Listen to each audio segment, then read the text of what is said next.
So we can see why this dinghy would leak water.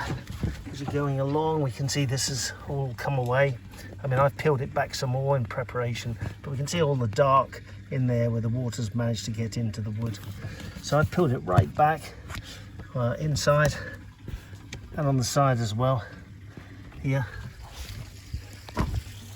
and especially on the outside. So here we are, I pulled it all out, and the sides, and this is where I'm going to seal it. I'm going to use Sikaflex 291i, which is an adhesive sealant. The tube cost about £10 and has its own gun applicator. I've put an Amazon link below for the sealant just to help you out.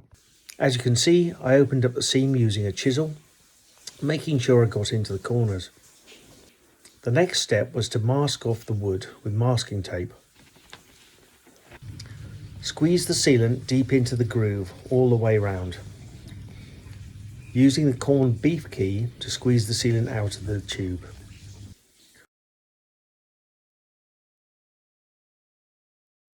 Make sure you squeeze the sealant out around the seam all the way by pressing the neoprene back against the transom so that it exudes from the joint.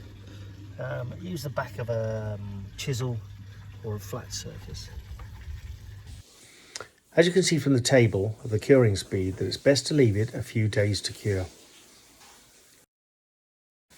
Now trim the sealant using a Stanley knife carefully at the border of the neoprene. Next, remove the masking tape. Then clean up any sealant residue off of the transom. There you go, a waterproof, secure transom.